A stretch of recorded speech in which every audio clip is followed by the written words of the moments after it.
الحمد لله وكفى وسلام على عباده الذين اصطفى أما بعد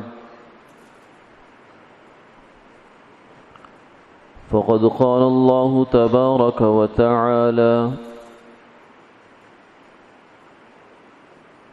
يا أيها الذين آمنوا استعينوا بالصبر والصلاة إن الله مع الصابرين. وقال تعالى ولنبلونكم بشيء من الخوف والجوع ونقص من الأموال والأنفس والثمرات وبشر الصابرين الذين إذا أصابتهم مصيبة قالوا إنا لله وإنا إليه راجعون أولئك عليهم صلوات من ربهم ورحمة وأولئك هم المهتدون.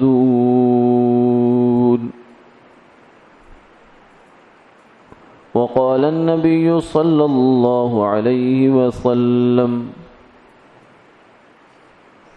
الصبر ليس له جزاء إلا الجنة. صدق الله العظيم وصدق رسوله النبي الكريم ونحن على ذلك لمن الشاهدين والشاكرين والحمد لله رب العالمين.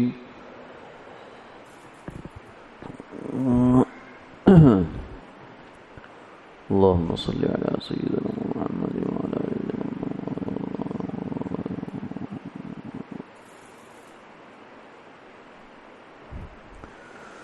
محترم و مکرم حاضرین و سامعین، اللہ رب العزت کا پاک ارشاد ہے یا ایہا الذین آمنوا استعینوا بالصبر والصلاة، اے ایمان والو صبر کے ذریعے اور نماز کے ذریعے مدد حاصل کرو، بے شک اللہ صبر کرنے والوں کے ساتھ ہے۔ اور یہ بھی فرمایا کہ یہ بات تو طے ہے، ہم تمہیں آزمائیں گے، کچھ خوف دے کر، کچھ بھوک دے کر، کچھ مال میں کمی لا کر، کچھ جانوں میں کمی لا کر، کچھ پھلوں میں کھیتیوں میں کمی لا کر، لیکن صبر کرنے والوں کو خوشخبری دی دیجیے۔ کون لوگ جب انہیں مصیبت پہنچتی ہے تو وہ یہ کہتے ہیں کہ ہم بھی اللہ کے ہیں اور ہمیں بھی اللہ ہی کے پاس پلٹ کر جانا ہے۔ یہی لوگ ہیں جن پر اللہ کی طرف سے رحمتیں نازل ہوتی ہیں اور خاص قسم کی رحمتیں نازل ہوتی ہیں، اور یہی لوگ ہدایت یافتہ ہیں۔ اور سرکار دو عالم صلی اللہ علیہ وسلم نے فرمایا صبر ایسی چیز ہے کہ اس کا بدلہ جنت ہے۔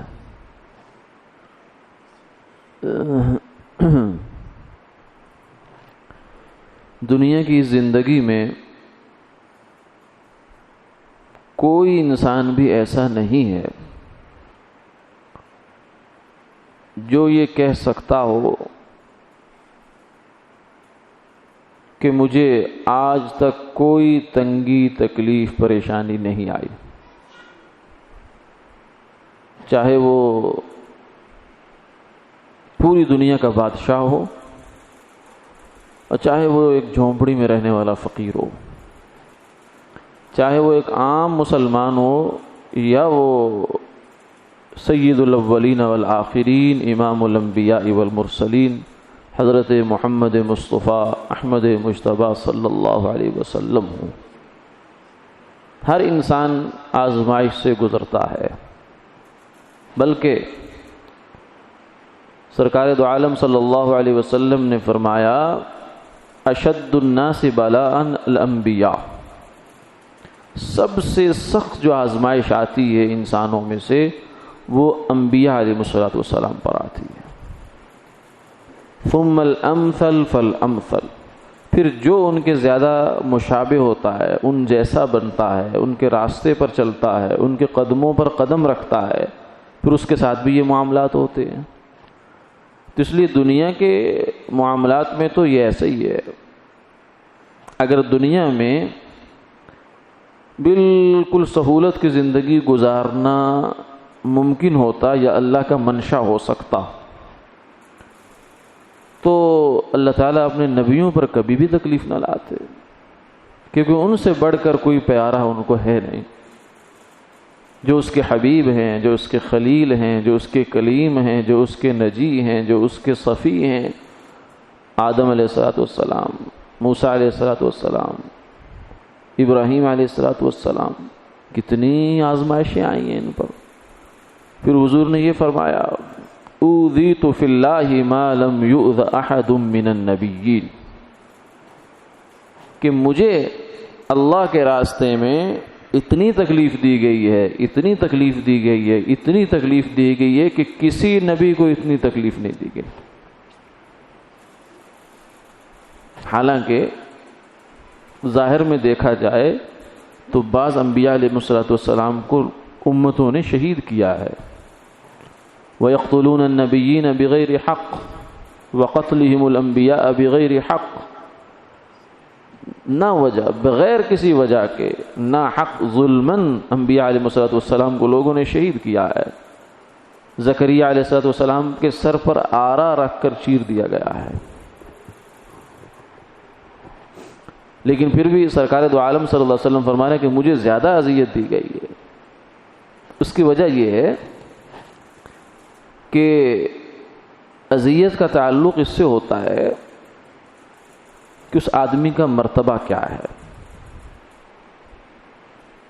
ایک آدمی عام سا انسان ہے، اس کو کوئی اگر گالی بھی دے دے تو اس کے لیے بھی اتنی بڑی بات نہیں ہے، لیکن اگر ایک بہت معزز آدمی ہے، شریف آدمی ہے، بہت اعلیٰ اخلاق والا ہے، لوگوں میں بڑی اس کی عزت ہے، اگر اس کو کوئی انسان گالی دے گا تو وہ گالی اور یہ گالی برابر نہیں ہے، اس کا درجہ بہت دوسری طرف نکل جاتا ہے۔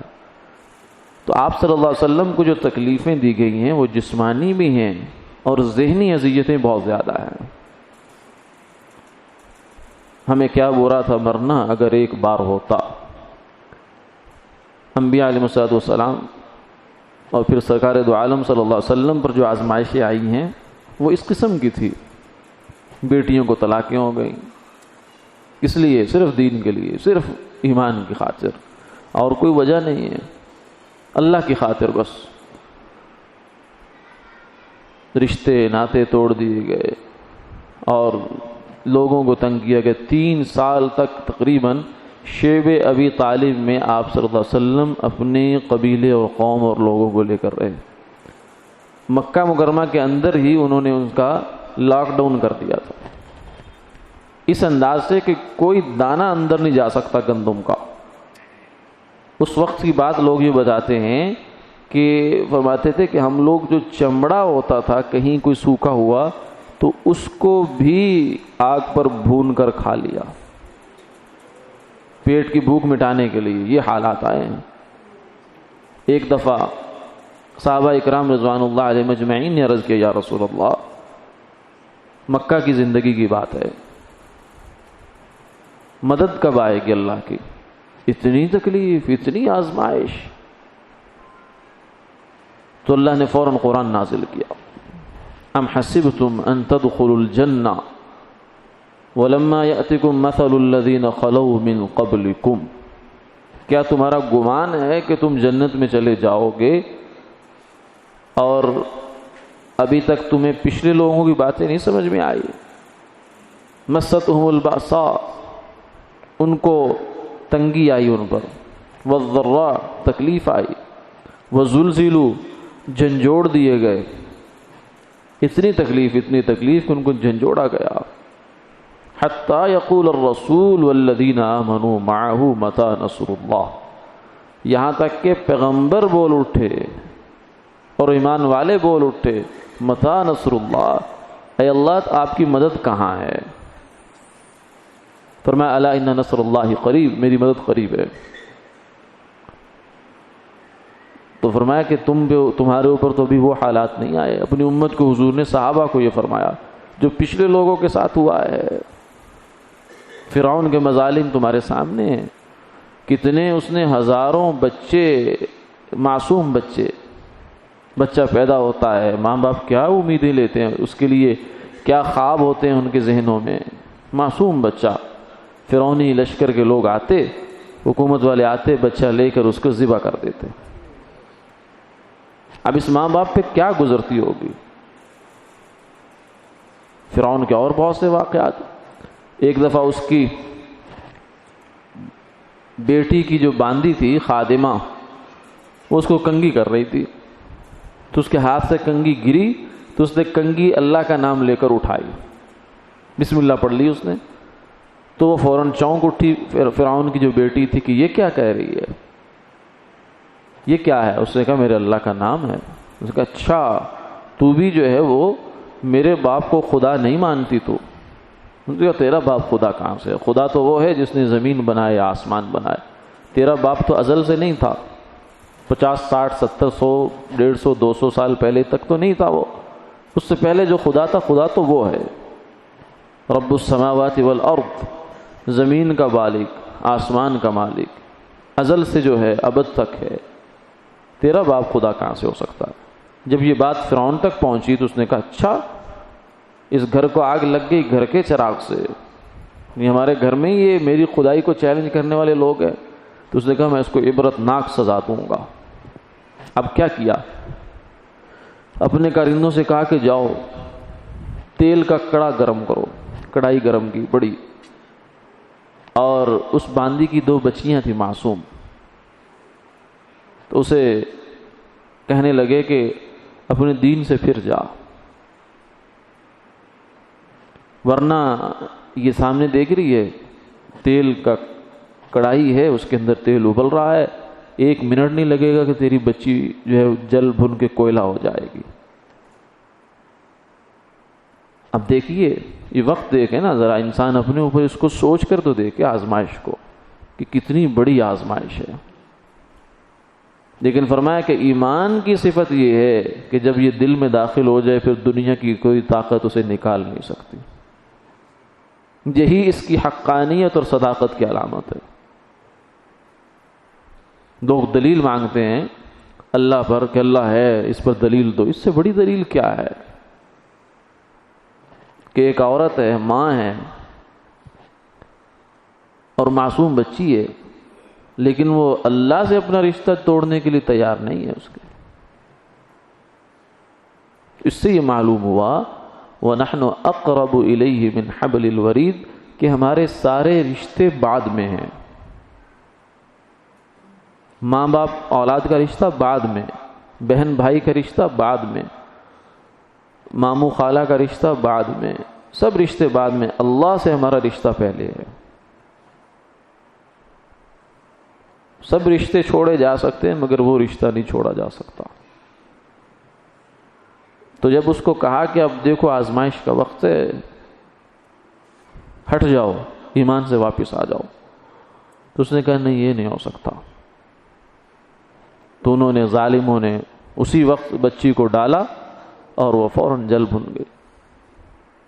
اب وہ ماں کی عجیب حالت ہے، لیکن جب دوسری بچی کو ڈالا تو بھی ایسے ہی ہے۔ تو اس بچی نے ماں کو مرتے ہوئے، جاتے ہوئے آواز پکار کر یہ بات کی، اس نے کہا ماں صبر کر، تھوڑی سی دیر ہے بس، اس کے بعد آگے جنت ہے۔ اس لیے فرمایا نا کہ مظلوم جو ہے نا ظالم کے ظلم جو ہے، ظلم یہ تو جنت کا دھکا ہوتا ہے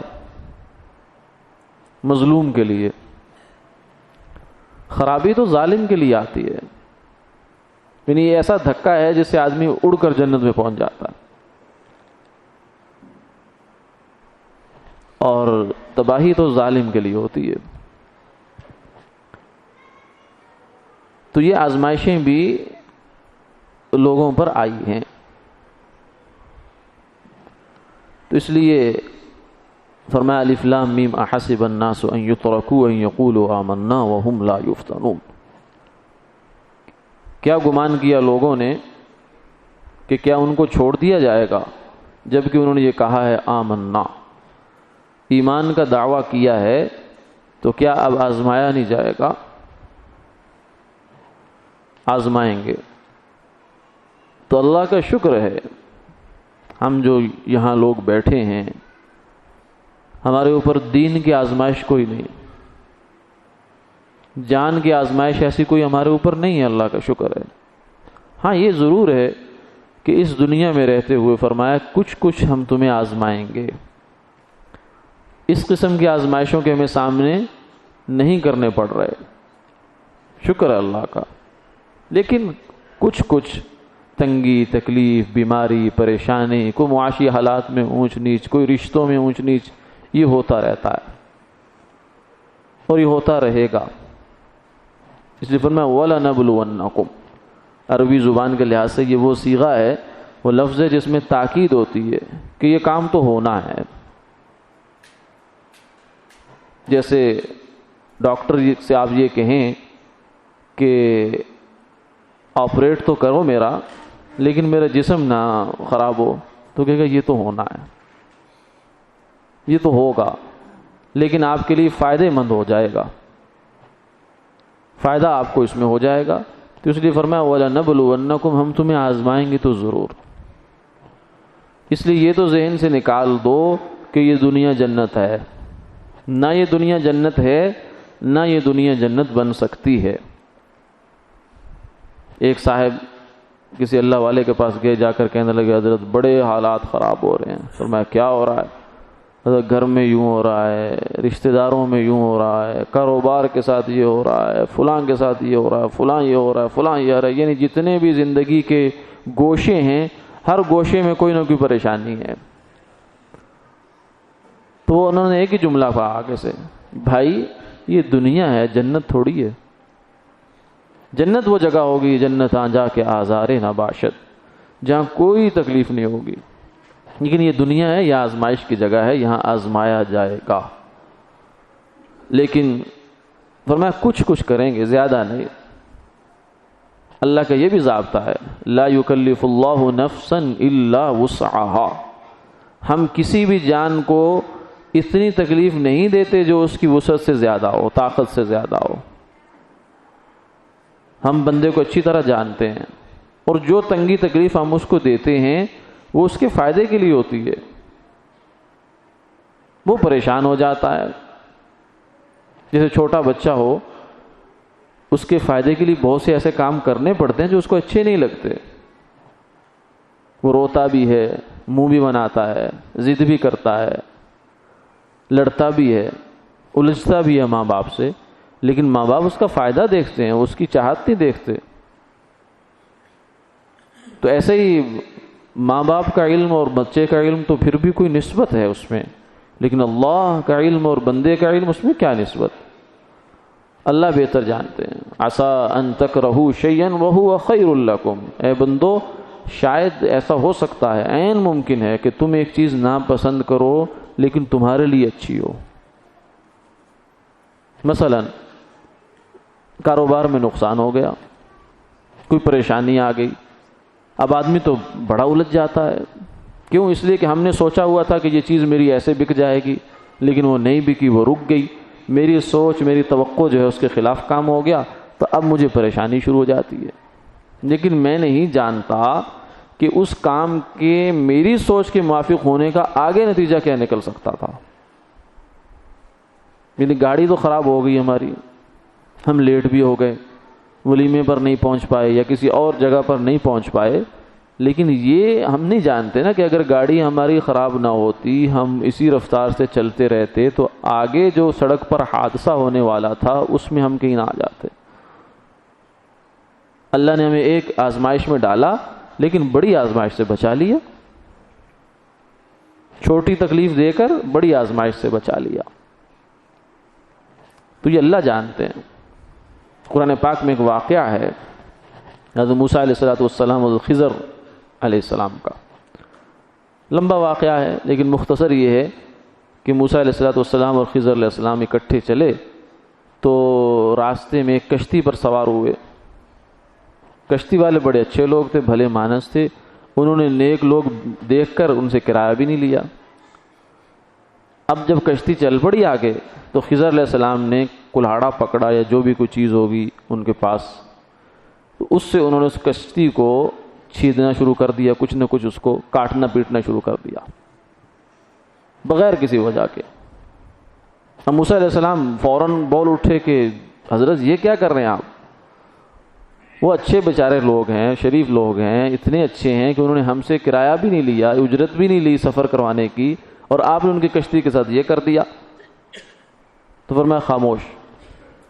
آگے چلے، آگے ایک بچہ تھا کھیل رہا تھا بچوں کے ساتھ، تو خضر علیہ السلام نے اس کو پکڑا اور اس کو ختم کر دیا۔ اور پھر اس سے آگے پھر موسیٰ علیہ السلام نے کہا کہ یہ کیا کیا آپ نے؟ لقد جئت شیئا نکرا، یہ تو بہت ہی عجیب کام کیا آپ نے۔ ان کا خاموش۔ پھر آگے چلے تو ایک جگہ بستی میں پہنچے، ان سے جا کر کہا کہ ہمیں کھانا دو، ہم مسافر ہیں، ہمارا اکرام کرو۔ تو انہوں نے کہا ہم نہیں دیتے، جاؤ میاں جہاں سے آئے ہو چلے جاؤ۔ اب بڑا غصہ آیا موسیٰ علیہ السلام تو جلالی طبیعت کے آدمی تھے۔ اب خضر علیہ السلام نے وہاں دیکھا کہ ایک دیوار ہے یا ایک مکان ہے یا کوئی عمارت ہے، اس وہ ڈھہ رہی تھی، گرنے والی ہے۔ موسیٰ علیہ السلام سے کہا آؤ اس کی تعمیر کرنی ہے، اس کی تعمیر کر دی۔ اب موسیٰ علیہ السلام نے کہا کہ حضرت آپ نے ان کا کام بھی کر دیا مفت میں، تو آپ ان سے کم اس کا اجرت ہی لے لیں، چلو اس سے آدمی کوئی نہ کوئی اپنا پیٹ پوجا کر لیتا ہے۔ تو اس کے بعد انہوں نے کہا کہ اب ہمارا تمہارا راستہ جدا جدا ہے، یہ چیزیں کچھ تھی جو اللہ نے آپ کو دکھانی تھی، اور پھر آپ کے واسطے سے آگے امت محمدیہ کو دکھانی تھی قرآن بنا کر۔ فرمایا کہ اب میں تمہیں بتاتا ہوں ہوا کیا ہے، کہ میری ڈیوٹی ہے، میری ذمہ داری تھی یہ، کیونکہ اللہ تعالیٰ کے جیسے ہم انسان ہیں ایسے اللہ تعالیٰ کے مخلوقات اور فرشتے ہیں، جیسے ان کے ذمے وہ کام ہے جو اللہ چاہتے ہیں کرواتے ہیں بس ان سے۔ اسرائیل علیہ السلام جو ہے، بندہ مارنا ہمارے لیے ناجائز، ہم کسی بندے کی جان لیں تو یہ تو جرم ہے، عظیم ہے، لیکن اسرائیل علیہ السلام ان کی ذمہ داری ہے، وہ جان نہ لیں تو جرم ہے ان کے لیے، کیونکہ وہ دوسری دنیا سے تعلق رکھتے ہیں۔ تو اب انہوں نے کہا کہ بھائی دیکھو، پہلی جو کشتی والا معاملہ تھا نا، اس میں کہانی یہ تھی کہ یہ بیچارے غریب لوگ ہیں، بڑی مشکل سے انہوں نے کشتی بنائی تھی۔ اب آگے صورتحال یہ ہے کہ اگلے ساحل پر جہاں یہ جا رہے تھے وہاں ایک بادشاہ ہے، وہاں کا جو حکمران ہے نا وہ ظالم ہے، وہ جس کے پاس اچھی چیز دیکھتا ہے وہ ہتھیا لیتا ہے، بحق کے سرکار ضبط ہو جاتا ہے۔ اور میں نے اس کشتی کو چھید اس لیے کر دیا، عیب اس لیے لگا دیا کہ یہ بڑی خوبصورت اور اچھی تھی، اب وہ جب اس کو دیکھے گا ان کہ نہیں میرے کام کے لیے لے جاؤ اس کو، اب بتاؤ کہ میں نے اچھا کیا برا کیا؟ انہوں نے کہا بالکل ٹھیک کیا۔ پھر دوسرا بچے کے بارے میں انہوں نے کہا کہ یہ جو بچہ تھا یہ اس نے بڑے ہو کر ماں باپ کی ناک میں دم کرنا تھا، یہی ماں باپ جو بچے کے لیے جولیاں اٹھا اٹھا کے دعائیں مانگتے ہیں، یہ بعد میں کہتے ہیں کہ تو نہیں ہوتا تو اچھا تھا۔ اولاد اس حد تک بعض دفعہ والدین کو تنگ کر دیتی ہے، تو اس لیے ہم نے اس کو ابھی سے کر دیا، اس کی جگہ اللہ تعالیٰ ان کو نیک اولاد عطا فرمائیں گے۔ تو ایک چیز لے لی، اس کی جگہ دوسری چیز دے دی۔ اب ماں باپ کو تو یہ معلوم نہیں ہے، وہ تو بیچارے پریشان ہو جائیں گے کہ یہ کیا ہو گیا، ہمارا بچپن میں ہی بچہ چلا گیا، بڑی امیدیں ہمیں اس سے وابستہ تھی، لیکن اس بچے کا کل کو ہونا کیا تھا یہ نہیں جانتے بیچارے، انسان کے پاس علم ہی نہیں ہے، کیا کرے گا وہ۔ اور تیسری جو دیوار ہے، فرمایا کہ وہاں اصل میں یتیم بچے تھے، ان کا باپ بڑا نیک آدمی تھا، تو اس نے ان کے لیے وہاں کچھ خزانہ دبایا تھا، اگر یہ دیوار گر جاتی تو خزانہ لوگوں کو پتہ چل جاتا، لے کر نکل جاتے، وہ بھی بچے ہیں، جب بڑے ہوں گے تو وہ خود اس کو نکال لیں گے۔ تو یہ حکمت تھی، اللہ کے ہر کام کے پیچھے حکمت ہوتی ہے، اس کا کوئی کام بھی الل ٹپ نہیں ہوتا۔ جو ہم سمجھتے ہیں، جس اینگل سے ہم اللہ کی باتوں کو دیکھ رہے ہوتے ہیں ویسے نہیں ہوتی۔ ہمیں تو برا لگ رہا ہوتا ہے، اچھا نہیں لگ رہا ہوتا کہ ایک ہمارا بیٹا، ہماری بیٹی، عزیز رشتہ دار، اس کے ساتھ کوئی حادثہ ہو گیا، کوئی تکلیف آ گئی، وہ فوت ہو گیا، دنیا سے چلا گیا، ہمارے لیے تو بڑی مصیبت ہوتی ہے، او ہو یہ کوئی وقت تھا جانے کا، یہاں تک بھی کہہ دیتے ہیں۔ اللہ سے شکوے بھی شروع کر دیتے ہیں کہ یہ کیا کیا آپ نے۔ اللہ کو کوئی کام غلط نہیں ہو سکتا، ہر کام کے پیچھے اس کی حکمت ہوتی ہے، اور وہ حکمت اس کا اپنا فائدہ نہیں ہوتا، ہمارا ہی فائدہ ہوتا ہے۔ مزے کی بات یہ ہے، لیکن ہمیں پتہ نہیں ہوتا، اس لیے ہم الجھ جاتے ہیں۔ تو یہ شریعت محمدیہ، شریعت یہ تعلیم دیتی ہے کہ جب بھی تمہیں کوئی تنگی تکلیف آ جائے، تکلیفیں آزمائشیں دو طرح کی ہوتی ہیں، ایک وہ ہوتی ہے جو انسان اپنے ہاتھوں خود اٹھاتا ہے، انسان کو غلطی کرتا ہے، اس کے نتیجے میں پریشانی آ گئی اس پر، اس تنگی تکلیف پر بھی صبر کرنا ہے، لیکن اس میں یہ ہے کہ انسان اپنے آپ کو ملامت کر سکتا ہے کہ تجھے ایسا کام نہیں کرنا چاہیے تھا، اور آئندہ کے لیے احتیاط کر لے بس۔ اس سے زیادہ اس کو لے کر بیٹھ جانے کا کوئی تک نہیں ہے کہ صبح و شام اسی بات کو ذہن میں دہرا رہا ہے کہ یہ کیوں ہوا، یہ کیوں ہوا، یہ کیوں کیا، یہ کیوں کیا، ایسا نہیں، بس اپنے آپ کو سبق دے، سبق سیکھے کسی واقعے سے اور آگے چل دے۔ اور دوسری تنگی تکلیف یا آزمائش وہ ہوتی ہے جس میں ہمارا کوئی دخل نہیں ہوتا۔ ایک آدمی بیڑا آرام سے اپنی لائن میں، اپنی سپیڈ سے، اپنی رفتار سے روڈ پر جا رہا ہے، اسے کیا خبر کہ کوئی آدمی الٹے طریقے سے آئے گا اور آ کر مجھے ایکسیڈنٹ کر جائے گا۔ اب اس میں اس کا کیا دخل؟ کوئی اس کا کوئی کوتاہی نہیں ہے اس میں۔ اس تکلیف پر تو بالکل افسوس نہیں ہونا چاہیے کہ یہ کیوں ہوا، ایسا ہو جاتا، ایسا ہو جاتا، میں نہ نکلتا، میں وقت پہ آتا، میں یوں کرتا، میں تھوڑا آگے جا چکا ہوتا، میں پیچھے آ چکا ہوتا، یہ سب چیزیں فضول ہیں۔ جسے فرمایا کہ لو تفتح عمل الشیطان، یہ جو اگر اور کاش ہے نا، اس کو اپنی زندگی سے نکالو، یہ شیطان ہے، شیطان کی دکان ہے۔ کاش ایسا ہوتا، کاش ایسا ہوتا، مجھے اس موقع پہ یوں کرنا چاہیے تھا، مجھے یوں کرنا چاہیے تھا، یہ نہیں کرنا چاہیے تھا۔ ان سب چیزوں کو چھوڑو، اس کو سمجھو کہ اللہ کی طرف سے یہ آزمائش لکھی تھی میرے مقدر میں تو آ گئی۔ اب اللہ سے اس پہ صبر مانگو اور اس صبر پہ اجر لو۔ اصل کرنے کا کام یہ ہے، یہ نہیں ہے کہ اب آدمی اسی بات کو لے کر بیٹھ جائے، بس اس کو پیے ہی جائے، کیے جائے، اس کو رگڑا لگائے جائے، اس کو گھوٹتا رہے، پیتا رہے، نہیں، یہ کرنے کا کام نہیں ہے۔ اس پر اللہ کے ہاں سے اجر کی امید رکھو۔ الذین اذا اصابت وبشر الصابرین، فرمایا جب کسی کو تنگی تکلیف آتی ہے تو صبر کرنے والوں کو خوشخبری دے دو۔ کس بات کی؟ انما یوفی الصابرون اجرہم بغیر حساب۔ ایک تو قیامت والے دن جو اجر ہے نا، وہ عام طور سے ہر عمل کا اجر بتا دیا گیا، نماز کا اجر، روزے کا، اس کا زکوٰۃ کا، فلاں فلاں فلاں فلاں، مختلف پیمانوں میں اس کو بتایا گیا۔ لیکن چند چیزیں ایسی ہیں کہ جن کا اجر اللہ تعالیٰ نے بتایا نہیں ہے۔ ایک روزہ ہے، الصوم لی وانا اجزی بہ۔ فرشتے پوچھتے ہیں یا اللہ روزے کا اجر کتنا لکھا جائے؟ فرمایا چھوڑ دو اس کو، یہ میں خود ہی نمٹوں گا، یہ میرا اور بندے کا مسئلہ ہے، تم پیچھے ہٹ جاؤ۔ اور ایک صبر ہے، صبر کے بارے میں فرمایا انما یوفی الصابرون اجرہم بغیر حساب، کہ صبر کرنے والوں کو ان کا اجر دیا جائے گا بغیر حساب کتاب کے۔ اس کی کوئی لمٹ نہیں ہے، اتنا ہوگا، اتنا نہیں ہوگا، اتنا نہیں ہوگا۔ صبر ایسی چیز ہے، اور یہ ایسی نعمت ہے اللہ تعالیٰ کی طرف سے کہ یہ زندگی کے کسی موڑ پہ بھی خالی نہیں جاتی۔